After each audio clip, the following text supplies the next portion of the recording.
할렐루야. 아멘. 우리를 지키시는 하나님께 영광의 박수를 드리겠습니다. 아멘. 우리를 삼킬 듯한 물을 만날 때가 있습니다. 또 우리를 태울 듯한 불을 지나갈 때가 있습니다. 그러나 그때 우리가 힘들고 지쳐 지나온 것 같지만 하나님이 우리를 지켜주고 계심을 우리는 발견합니다. 하나님께서 지금도 우리 사랑하는 성도님들을 지키고 계심을 믿으시기를 주의 이름으로 축복합니다. 우리 좌우람 인사하시겠습니다. 하나님이 집사님을, 권사님을, 성도님을 지켜주고 계십니다. 네. 하나님이 보이지 않지만 그분의 강한 능력의 손길로 우리를 붙잡고 지키고 계시다는 사실을 여러분 꼭 믿음으로 고백하고 바라볼 수 있기를 다시 한번 주님의 이름으로 축복합니다.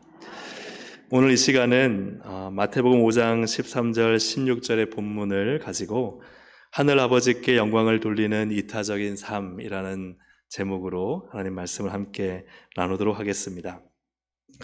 우리가 쓰는 단어가 변하기도 하고 약화되기도 하고 또 새로운 단어가 생겨나기도 한다는 것을 아마 잘 아실 것입니다.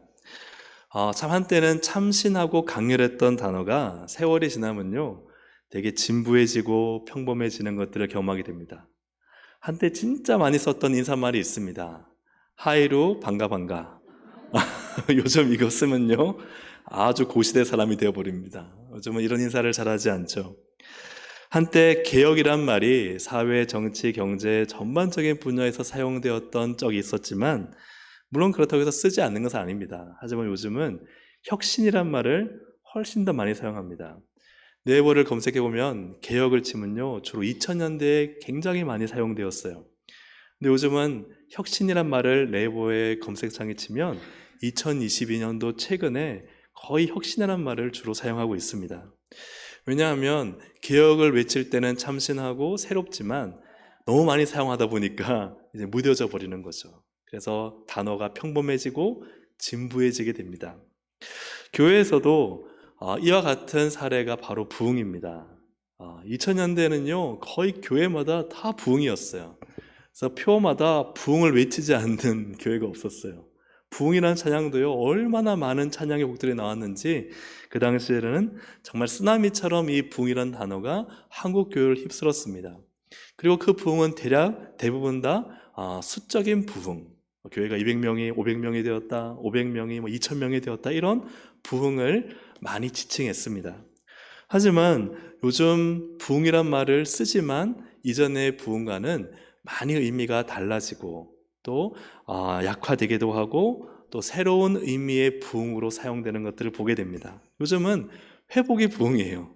코로나를 지나면서 성도들이 다시 예배 자리에 나오고 옛 신앙을 회복하는 게 우리가 이제 부흥이 되고, 수적인 이 성공주의에 집착하던 물량주의를 버리고 이제는 말씀으로 돌아가는 이 본질을 회복하는 것이 부흥이 되었습니다.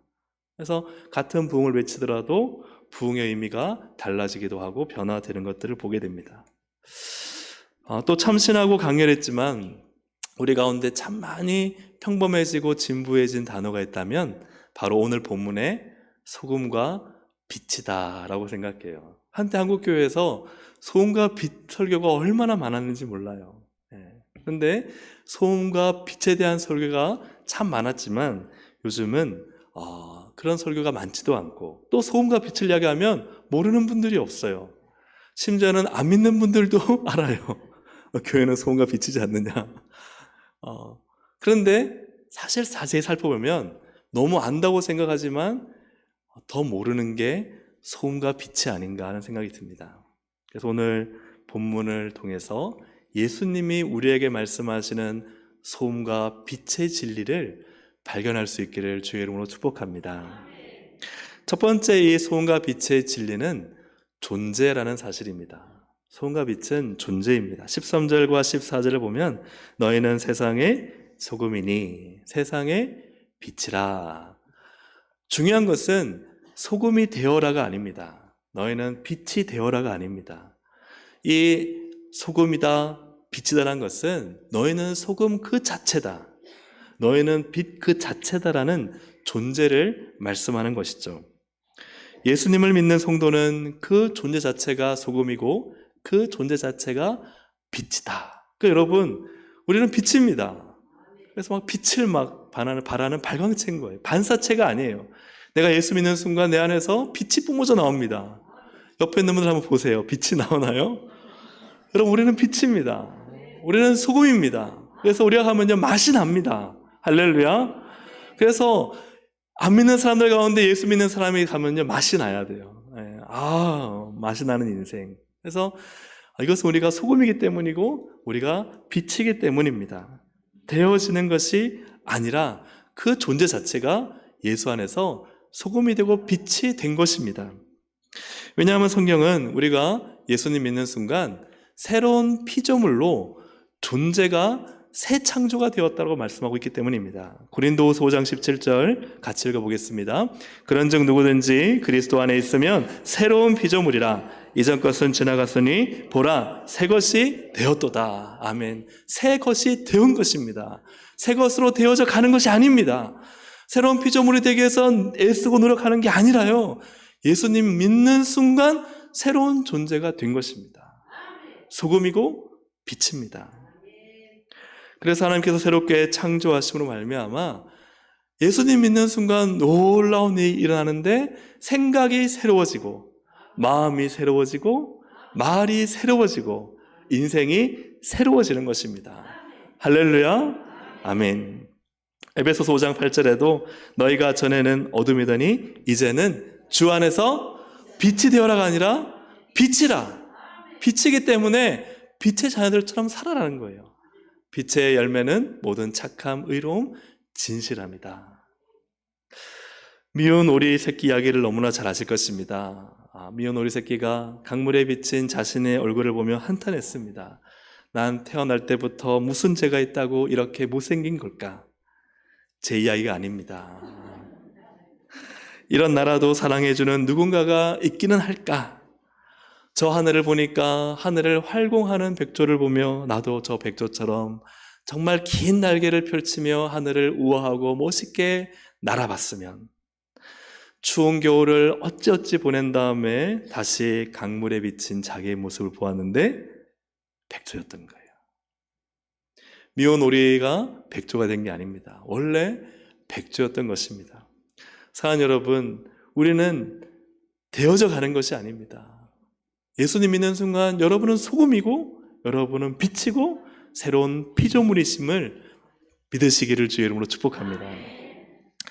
중생의 은혜, 거듭남의 은혜를 체험하면 신비한 일이 일어납니다. 제가 중학생 때 입교를 했습니다. 입교는 유아세를 받은 후에 제가 교회에서 입교를 하는데, 입교를 하면 처음으로 성찬의 떡과 잔을 마실 수 있는 성찬식에 참여할 수 있습니다. 근데 누가 가르쳐 준 것도 아닌데 입교를 하고 나서 성찬식을 하는데 그 성찬의 떡과 잔을 받는 것에 대한 경외심이 생긴 거예요. 두려운 마음이 생겼습니다. 나 같은 죄인이 감히 이 성찬의 떡과 잔을 받을 수 있을까? 그때부터 두려움으로 제 죄를 회개하고 나를 위해 십자가에 죽으신 예수님을 그려지는 거예요. 어려서부터 얼마나 많이 배우고 그림을 보고 영화를 보고 또 배웠겠습니까? 그 예수님이 생각이 나면서 정말 회개의 눈물이 흘러내리는 거예요. 제가 모태신앙인데 처음 있었던 일입니다. 그리고 그 은혜의 감격으로 눈물 젖은 떡과 눈물 담긴 잔을 받으면서 성찬식에 참여하며 처음으로 보혈의 은혜를 경험하는 시간이 되었습니다. 근데 다음 날 놀라운 일이 일어났어요. 그 일은 제가 욕쟁이 할머니는 아니더라도 그 당시 욕을 얼마나 잘했는지 몰라요. 여러분, 이 얼굴에 욕을 한다는 게 전혀 믿기지 않겠지만 제가 아주 욕을 잘했습니다.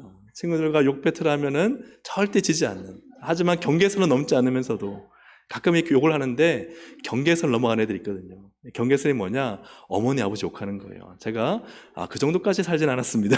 하지만 욕을 너무너무 잘했는데 그 성찬식에 참여한 그 다음날 늘 입에 달고 살던 욕이 안 나오는 거예요. 욕을 할 수가 없는 거예요. 너무나 입에 붙어서 아무렇지 않게 하던 욕이 끊어진 거예요. 너무 신경건강했어요. 왜냐하면 제가 욕을 그만해야지라고 결단한 것도 아니고 그렇게 마음에 생각한 적도 없었어요. 어떻게 하면 욕을 새롭게 창조해서 내일은 친구들을 이길까 하던 이 생각을 하던 제가 욕이 나오지 않는 거예요. 그때는 몰랐지만 제가 신학을 하고 성경을 배우다 보니까 하나님이 나를 새로운 피조물로 만드셨구나.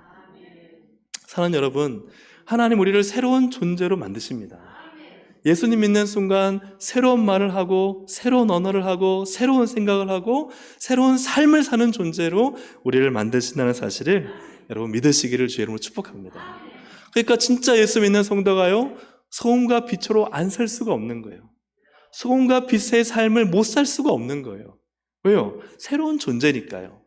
새로운 인생이 그에게 주어졌기 때문에 그는 소금과 빛으로 얼마든지 마땅히 살게 되는 것이죠. 하지만 우리 가운데 내가 소금이고 내가 빛이라는 생각을, 그 믿음을 가지지 않고 되어야지, 그래 소금이 되어야지, 빛이 되어야지 라고 생각하는 것은 사실은 마귀에게 속는 것입니다. 어떤 마음을 심어줄까요? 넌 소금이 아니니까 그렇게 안 살아도 돼. 넌 빛이 아니니까 그렇게 못 살아. 소금과 빛으로 그렇게 세상에 사는 것은 목사님이나 장로님이나 권사님이나 신앙이 오래되고 좋은 분들이 하는 거지 넌 아니야. 이 생각을 마귀가 심어준다는 사실입니다. 사랑하는 여러분, 되어져 가는 게 아닙니다. 여러분은 예수님 믿는 순간 소금인 것을 믿으시기를 주의 이름으로 축복합니다. 빛이심을 선포하시기를 주의 이름으로 축복합니다. 그런데 문제는 저는 예수 믿고 내가 소금이고 빛인 걸 믿는데 그런데 왜 난 그렇게 못 살까요? 하는 의문을 가질 수 있습니다. 그래서 두 번째 진리입니다. 소금과 빛의 두 번째 진리는 이타적 삶입니다. 한번 같이 저를 따라 하실까요? 이타적 삶. 그렇습니다. 오늘 13절에 보시면요, 소금이 맛을 잃는 것에 대해서 얘기합니다. 같이 한번 13절을 읽어보겠습니다. 시작. 너희는 세상의 소금이니 소금이 만일 그 맛을 잃으면 무엇으로 짜게 하리요? 후에는 아무 쓸데없어 다만 밖에 버려져 사람에게 밟힐 뿐이니라. 아멘. 저는 어렸을 때 소금이 맛을 잃을 수 있다고 생각했습니다. 이 성경 보니까 소금이 맛을 잃어서 소금이 오래 놔두면 나중에 먹으면 맛도 안 나겠구나 생각했는데, 여러분 혹시 맛을 잃은 소금을 맛본 적 있습니까? 있으면 한번 손 들어주세요. 없습니다. 우리가 김장을 하기 위해서 간수를 막 1, 2년을 빼는데요, 1, 2년 빼고 난 다음에 짠맛이 줄어들었던가요? 아닙니다. 맛을 잃지 않습니다. 소금은 절대 맛을 잃지 않아요. 우리가 소금인 사실은 변하지 않습니다. 그런데 왜 예수님은 그 맛을 잃는다라고 할까요? 맛을 잃을 수 없는 소금인데 왜 그 맛을 잃는다라고 말할까? 그것은 소금이 소금의 역할을 전혀 하지 않는 것입니다. 자, 소금의 역할은 크게 두 가지입니다. 첫째는 부패를 방지하고 변하지 않게 하는 것이죠. 하지만 오늘 본문에서 소금의 역할은 음식에 뭘 내는 거예요? 맛을 내는 겁니다. 짠 맛을 내는 것이 지금 예수님이 말씀하시는 소금의 역할입니다. 근데 맛을 내려면 여러분 어떻게 내야 하는가? 그런데 여러분 소금이 참 너무나 우리 인생에 소중하지 않습니까? 옛날에는 국가 간의 교육을 할 때도 돈으로 하지 않고 소금을 냈다고 해요. 소금은요 우리 일상에 반드시 필요한 겁니다. 여러분 계란을 찍어 먹을 때 어디에 찍어 먹나요? 그렇습니다. 여러분 한우 등심을 잘 이렇게 노릇노릇 구워서 먹을 때 여러분 주로 어디에 먹나요? 저는 소금에 먹어야 맛있습니다. 뽀얀 설렁탕 국물에 여러분 뭘 넣어서 먹나요? 다대기를 넣는 분도 있지만 소금을 넣어야 맛이 납니다. 소금은요 굉장히 우리의 인생에 아주 맛을 내는 진귀한 재료입니다. 아주 소중하죠. 그런데 소금이 자신의 역할을 하는, 즉 맛을 내기 위해서는 반드시 거쳐야 되는 과정이 있습니다. 그게 뭘까요? 녹아야 합니다. 소금은 녹아야 맛을 냅니다. 여러분 그래요 안 그래요? 그렇습니다. 음식에 넣었을 때 그 안에서 녹아야 됩니다. 만약에 녹지 않으면 어떻게 해야 돼요? 나는 안 녹을 거야. 나는 이 견고한 이 고체 덩어리를 그대로 간직할 거야. 그럼 입에 딱 들어간 순간 굵은 소금 어떻게 해요? 씹히잖아요. 맛도 없어요. 그럼 버리는 거예요. 소금은 굵든 작든 맛소금이든 그 속에 들어가서 녹아야 맛이 납니다. 여러분, 계란에 찍더라도 내 입속에 들어가서 녹아야 합니다. 고체덩어리로 존재하는 나는 녹지 않을 거야 하고 그 자신의 견고함을 지키는 소금은 결코 맛을 낼 수가 없다는 사실이에요. 소금은 자신을 녹여서 자신을 사라지게 만들 때 진정한 가치를 발현하는 것이죠. 녹지 않으려고 존재하는 소금은 없습니다. 소금은 녹기 위해 존재하고 기꺼이 자신을 녹여서 맛을 내는 것이 소금이죠. 그렇지 않은 소금은요, 그런 소금도 없지만 그렇지 않은 소금은 어떻게 해요? 갖다 버려야 합니다. 14절부터 15절에서 보면 빛이 나옵니다. 그 빛의 존재 이유가 뭘까? 여러분, 14절과 15절을 같이 한번 읽어보겠습니다. 시작. 너희는 세상의 빛이라. 사람이 등불을 켜서 말 아래에 두지 아니하고 등경 위에 두나니 이러므로 집안 모든 사람에게 비치느니라. 너희는 세상의 빛이라. 그럼 빛의 존재의 목적은 무엇이냐? 비치는 것입니다. 빛을 비치는데 산 위의 동네를 비추고 그리고 등경 위에 올려져서 그 집안 사람들의 얼굴을 다 볼 수 있도록 비추는 것이 빛의 존재 목적입니다. 빛은 자신을 밝히려고 존재하는 것이 아닙니다. 여기서 말 아래 둔다 하는 것은 그릇입니다. 그릇으로 덮어둔다. 여러분, 호롱불이나 혹은 양초를 켜서 불을 붙인 다음에 그걸 그릇으로 덮어두십시오. 나만 비출 거야. 나만 번쩍번쩍 빛나는 인생을 살 거야. 그 빛은 그릇이 덮이는 순간 금방 꺼져버립니다. 왜요? 공기가 들어가지 않거든요. 자신을 비추는 것은 빛의 존재 목적이 아닙니다. 빛의 존재 목적은 자신을 태워서 온 세상을 비추고 자신을 태워서 집안의 사람들의 얼굴을 밝게 빛나게 하는 것이 빛의 존재 목적이라는 사실이에요. 이것의 공통점은 무엇입니까? 소금이나 빛이나 소금은 자신을 녹여야 되고 빛은 자신을 태워야 됩니다. 하지만 그것을 통해서 맛을 내고 그것을 통해서 빛을 비추어 환하게 만듭니다. 즉, 소금과 빛의 존재 목적은 자신을 위한 인생이 아니라 타인을 위한 인생을 사는 것입니다. 예수님께서 예수님 믿는 성도들을 향해서 너희는 세상의 소금이고 세상의 빛이라 하신 말씀은 넌 이제 너를 위한 인생을 사는 것이 아니다. 너는 너 자신의 인생을 밝히는 인생을 사는 것이 목적이 아니다. 너는 너 자신을 희생시켜, 너 자신을 태워, 너 자신을 녹여서 타인을 위한 인생을 살아야 한다. 그것이 소금과 빛의 존재 목적입니다.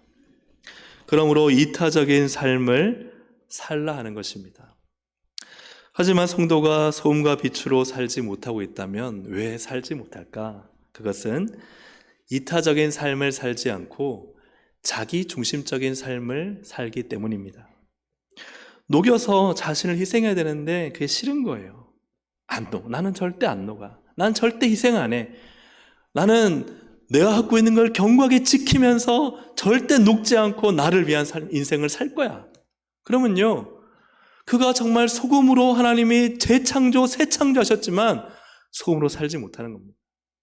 마찬가지입니다. 비춰야 됩니다. 나를 태워서 상대를 비춰야 되는데 비추지 않는 거예요. 난 그릇 속에 숨어 버릴 거야. 나는 그릇 속에서 내 인생 나만 비추며 나만 영광받으며 나만 높아지는 인생을 살 거야. 그 인생은 꺼져버리는 등불이 됩니다. 빛의 존재 목적은 자신을 태워서 다른 사람을 환하게 비추는 것이죠. 왜 나를 희생해야 돼? 내가 왜 져야만 해? 왜 내가 손해봐야 돼? 왜 나는 나를 돌볼 시간도 가지지 못하는 거야? 왜 내 유익과 내 만족과 내 성공을 위해 나는 살지 못하고 희생만 해야 돼? 왜 내 물질을 써서 다른 사람을 섬겨야 돼? 라고 자기 중심적인 생각을 하는 순간 소금과 빛으로 부르신 그 부르심을 따라 살지 못하는 것입니다. 자기의 중심적인 생각에 사로잡히면 소금의 놀이는 나를 녹이지 않고 빛인 우리는 나를 세상 가운데 비추지 않는다 하는 것이죠. 사랑하는 여러분, 예수님은 나의 존재를, 나를 녹여 맛을 내고 나를 태워 빛을 밝히는 존재로, 이 영광스러운 인생으로 부르셨다는 사실을 여러분 아멘할 수 있기를 주의 이름으로 축복합니다. 그렇다면 여러분 녹여지십시오. 여러분을 태우십시오. 그래서 자기 중심적인 인생을 내려놓고 하나님 중심적, 이타적 삶을 사시기를 주의 이름으로 축복합니다. 그렇다면 어떤 일이 일어날까 하는 것입니다. 세 번째, 소음과 빛에 대한 진리는 하늘 아버지께 영광이 된다. 그래서 오늘 말씀의 제목을 아마 보신 분들은 이 답을 이미 발견하셨을 수도 있습니다. 오늘 말씀의 제목이 무엇이죠? 하늘 아버지께 영광을 돌리는 이타적 삶. 소음과 빛은 결국 그 용도가 무엇이냐? 하늘 아버지께 영광을 돌리는 것입니다. 16절을 함께 읽습니다. 시작. 이같이 너희 빛이 사람 앞에 비치게 하여 그들로 너희 착한 행실을 보고 하늘에 계신 너희 아버지께 영광을 돌리게 하라. 아멘. 그런데 여러분, 여기서 누가 영광을 돌리느냐를 잘 봐야 됩니다. 소금인 우리입니까? 빛인 우리입니까? 아니요. 너희 빛이 사람 앞에 비치게 하여, 누가요? 그들로. 그들로 너희 착한 행실을 보고 하늘에 계신 너희 아버지께 영광을 돌리게. 누가 돌리는 거예요? 우리가 아니라 그들입니다. 우리의 착한 행실, 소금이 녹아지고 빛이 태워지는 그 착한 행실을 통해 그들은 누구죠? 예수님 안 믿는 사람들, 혹은 예수님 믿는 그 누구 될 수 있겠죠. 여기 본문엔 세상입니다. 세상이 하나님께 영광을 돌리게 하라. 그래서 13절, 14절 다시 한번 보시면 너희는 소금인데 13절, 14절입니다. 어디의 소금이에요? 세상에. 어디의 빛이에요? 세상에. 여러분, 교회의 소금이 아닙니다. 여러분, 교회의 빛이 아닙니다. 진짜 신앙생활의 장소는 교회가 아닙니다. 신앙생활은 교회에 사는 것이 아니라 사실은 세상에 사는 겁니다. 여러분이 세상에서 소금으로 살면은 신앙생활을 하고 있는 것입니다. 여러분이 세상을 나를 태워 밝히고 있다면 여러분 신앙생활을 정말 잘하고 계신 것입니다. 진짜 신앙생활의 승부는 교회가 아니라 세상에서 판가름 난다는 사실입니다. 세상의 소금이기 때문에 세상에는 믿지 않는 사람, 믿는 사람들 다 있죠. 거기에서 소금으로 사셔야 됩니다. 나를 희생해야 됩니다. 나를 때로는 포기해야 됩니다. 나를 녹여야 됩니다. 겸손하게 양보하셔야 됩니다. 타인의 삶, 나를 희생하더라도 타인의 삶을 좀 맛있게 해줘야 됩니다. 나 피곤하고 지친다고 상대가 와서 말 거는데 무시하고 뚝 잘라버리는 것이 아니라 나도 피곤하고 지치지만 그 세상 사람의 이야기를 들어주면서 그러냐고. 네. 어제 우리 가정예배팀 모이면서요, 우리 정명진 간사님 허락 받지 않고 제가 얘기하지만 정명진 간사님이 이 식당에서 아르바이트를 자주 하다 보니까 어른 같은 아이잖아요. 같은 동네 아파트인가요? 하여튼 같은 동네에 사는 분이 근심에 쌓이고 그냥 너무너무 힘든 상황 속에서 어떻게 하다가 짜장면 한 그릇 먹게 되었는데 그 근심을 다 들어줬다는 거예요. 그냥 간사님은 그냥 짜장면 한 그릇 먹고 맛있다 했지만 얘기할 때마다 그렇게 했네요, 힘들겠네요. 그 다음부터 계속 짜장면을 먹자면서 자신을 불렀다는 거예요.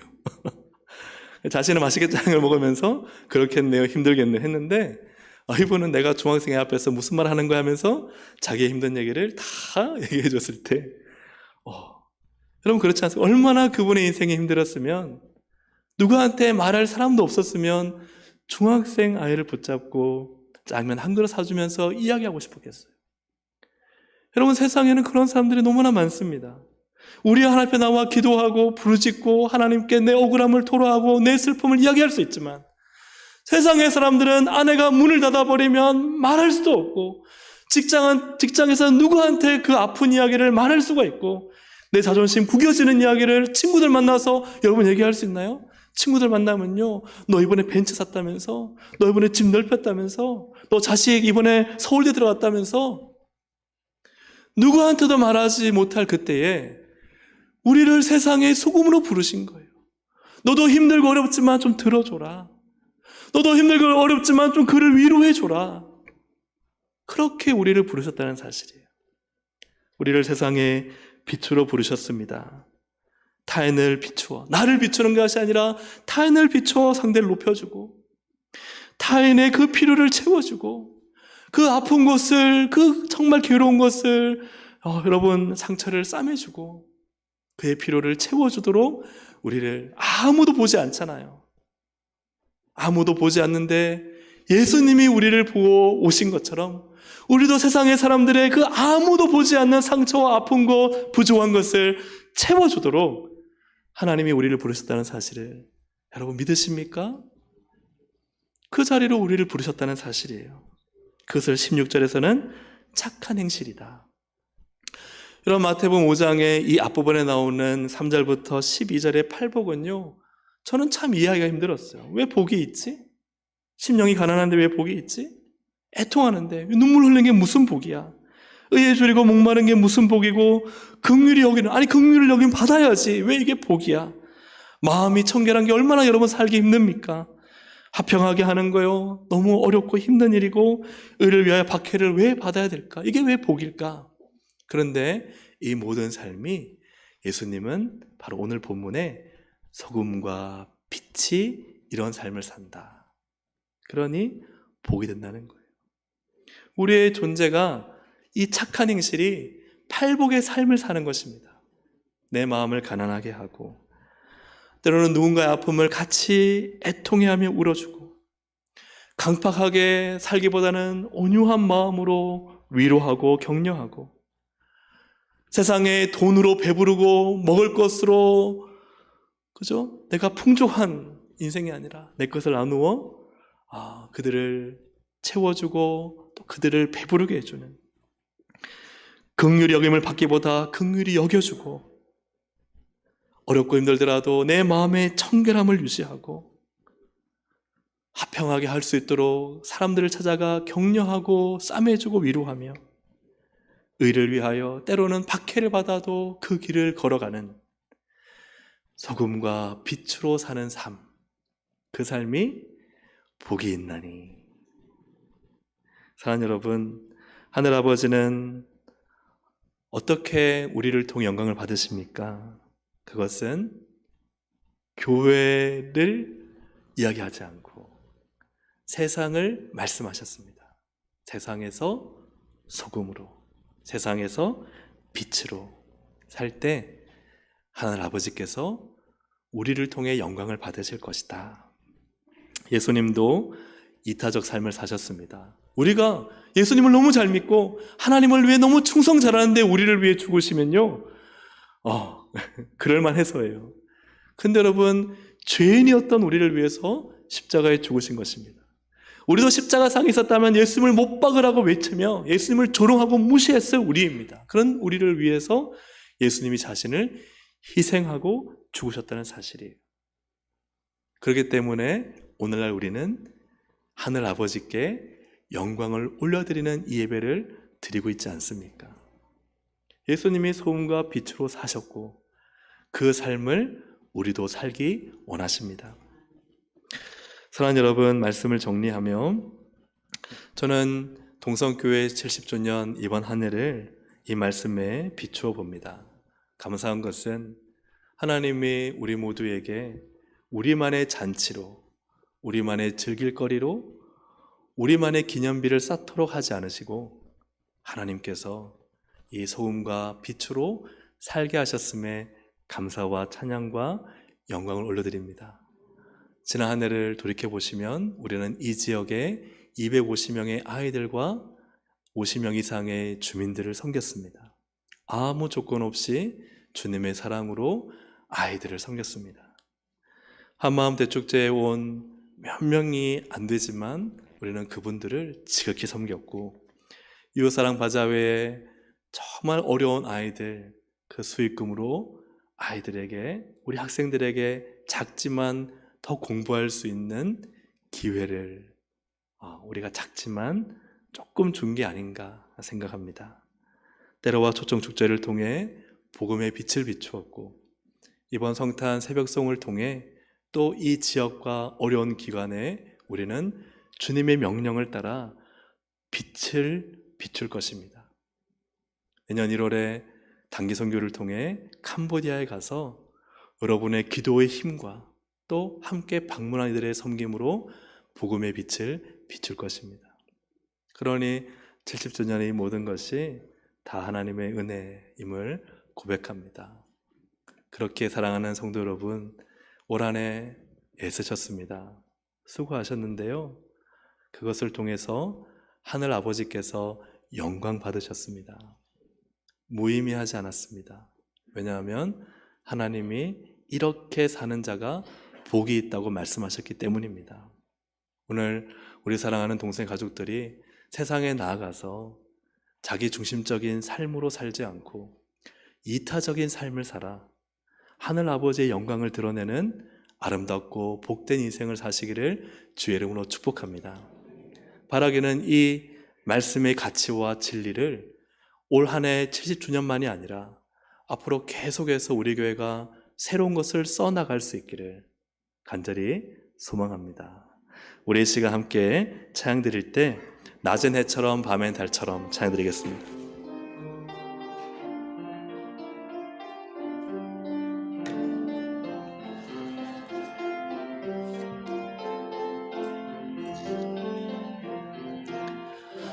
낮엔 해처럼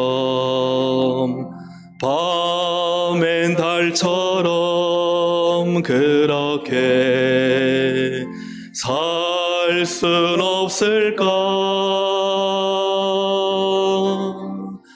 욕심도 없이 어두운 세상 비추어 온전히 남을 위해 살듯이 나의 일생에 꿈이 있다면 이 땅에 빛과 소금 되어 가난한 영혼 지친 영혼을 주님께 인도하고픈데 나의 욕심이 나의 못난 자가 언제나 커다란 짐 되어 나를 짓눌러 맘을 곤곡해 하니 예수여 나를 도와주소서. 예수님처럼 바울처럼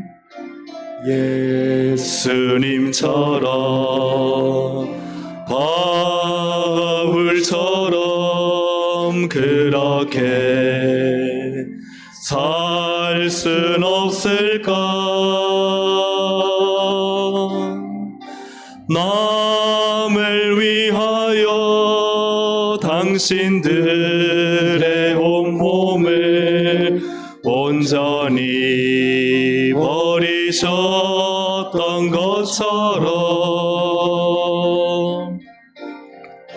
주의 사랑은 베푸는 사랑 값없이 그저 주는 사랑.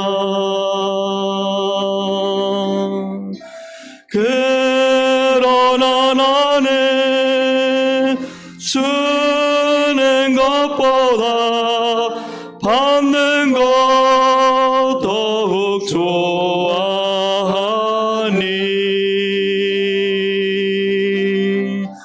나의 입술은 주님 닮은 듯하나 내 맘엔 아직도 주하여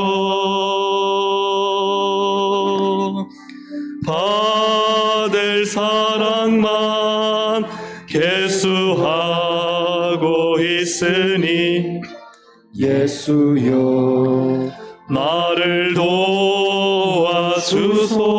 예수여 나를 도와주소서. 예수여 나를 도와주소서.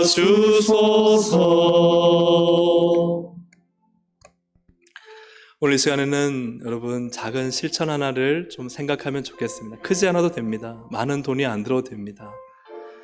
내가 소금과 빛으로 조금 녹아지고 조금 누군가에게 좀 환하게 그분을 비춰줄 수 있다면, 나도 물론 힘들지만 나보다 조금 더 힘든 사람을 찾아가서 따뜻한 말 한마디, 식사 한 끼, 차 한잔 대접할 수 있다면, 여러분 한번 이번 한 주간 실천할 것을 한번 생각해 보십시오. 누구한테 전화를 할 수도 있습니다. 작은 선물 하나 할 수도 있습니다. 아니면 그분을 위해서 정말 기도할 수 있습니다. 내 직장의 동료들을 위해, 예수님 믿지 않는 나의 친구들을 위해, 내 가족을 위해 작은 실천 하나 한 가지 할 수 있습니다. 오늘 소금과 빛으로 우리를 새 창조하셨습니다. 녹아지길 원하십니다. 나를 태우기를 원하십니다. 그래야 해서 하늘 아버지께 영광을 올려드리는 삶을 우리가 살기를 원하십니다. 오늘 그 작은 실천 하나 다짐하신 것 한 주간 할 수 있도록 기도합시다. 하나님 기억해서 작은 실천 하나 내 삶 속에 세상에 뿌리게 하여 주시옵소서. 우리 여러분 실천 생각하셨나요? 그것을 좀 다짐하고 결단하며 세상의 소금으로, 세상의 빛으로 살게 하여 주시옵소서. 주여 한번 부르기도 하시겠습니다. 주여! 하나님 아버지 감사하며 기도합니다. 나를 소금으로 빛으로 창조하신 주님, 하나님 나의 인생만을 밝히고 나에게만 맛을 내려고 하나님 지키는 이 자기중심적인 삶을 버리고, 이제는 이타적인 삶, 누가 도움이 필요하지 않을까, 누가 나를 필요로 하지 않을까, 누가 어둠 가운데 있는가, 누가 정말 맛을 내지 못한 채 그가 정말 시무룩해져 있고 죽어 있고 절망 가운데 죽고 싶어 하는가, 하나님 그를 찾아갈 수 있도록 도와주옵소서. 우리는 소금이 되어져 가는 것이 아닙니다. 빛이 되어져 가는 것이 아닙니다. 소금이라 빛이라 말씀하셨사오니 마음껏 세상에 나가서 소금으로 살게 하시고 빛으로 살게 하시고, 나를 녹여 세상을 만나게 하시고, 나를 하나님 태워 세상을 빛나게 하셔서 하나님 이를 통해 하늘 아버지께 영광을 올려드리는 복되고 거룩한 삶으로 우리 인도하여 주시옵소서. 우리 교회가 더욱 그런 교회가 되길 원합니다. 하나님 기념 행사로 끝나지 않게 하시고, 이 성경의 진리를 우리의 삶 속에, 우리 교회 속에 계속 실천하고 순종하여 하나님의 거룩한 역사의 주인공이 되게 하시고, 세상을 통해 하나님의 영광을 드러내는 우리 거룩한 교회, 동산교회, 소금과 빛인 교회로 우리 교회를 세우시고 인도하여 주시옵소서. 너희는 세상의 소금이라, 너희는 세상의 빛이라. 하나님 이 영광스러운 자리로 우리를 부르셨는데, 우리는 너무 세상의 자기중심주의와 물질 만능주의와 그 모든 영광을 내가 받으려고 하고, 나를 희생하기보다 희생하지 않는 사람들이 부러워 보이는 세상 속에서 살아가고 있습니다.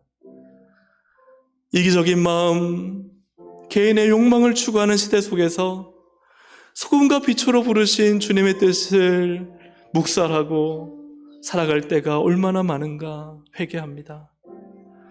하나님, 이런 저희에게 70주년을 허락하셔서 이 지역을 위해 섬기게 하시니 감사합니다. 계속되는 사역에 지치고 힘들고 하는 사람만 계속한다는 마음이 들어 낙심하고 더 이상 일어설 힘이 없어서 그 사역을 포기하고 싶을 그때에 주님 오늘 우리에게 이 말씀을 주셨습니다. 너희를 녹여 세상을 만나게 해라. 너희를 태워 세상을 비춰라. 그리하여 하늘 아버지께 그들로 하여금 영광을 돌리게 하라. 이 삶과 인생이 복을 받는 인생이다. 하나님, 우리 교회뿐만 아니라 우리 동성의 온 가족들이 세상의 빛으로 살게 하옵소서. 세상의 소금으로 살게 하옵소서. 신앙생활은 교회에서 하는 것이 아니라 세상에서 하는 것입니다. 교회는 우리끼리 잔치하는 것이 아니라 세상을 향해 하늘 아버지께 영광 올려드리도록 착한 행실로 섬기는 것이 교회입니다. 이 교회의 영광을 잃어버리지 않게 해주시고, 이 교회의 사명을 포기하지 않게 하시고, 이 교회의 역할에 더욱 희생하고 자신을 녹이고 나를 던지는 인생을 사는 것이 예수님의 가르침이고 성경의 진리인 것을 믿게 하여 주시옵소서. 그렇게 살게 하여 주시옵소서. 악한 마귀와 세상의 헛된 욕망과 자기 중심적, 그것이 마치 가치 있게 보이고 성공한 듯하게 보이는 그 거짓된 인생관에 속지 않게 하여 주시옵소서. 성경의 말씀대로 진리대로 살아가는 우리 모든 동성애 가족들이 되게 하여 주옵소서. 작은 실천 한 가지 하려고 합니다. 하나님이 잊지 않게 해주십시오. 메모에 써놓게 해주십시오.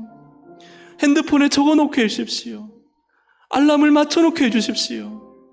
그리하여 오늘 세상에 나가서 작은 것 하나 실천하게 해주십시오. 그리하여 하늘아버지께 영광 올려드리는 모든 삶을 사는 우리 동성애 가족들이 되게 하여 주옵소서. 예수님의 이름으로 기도합니다. 아멘. 할렐루야. 아멘. 교회 소식을 함께 나누겠습니다.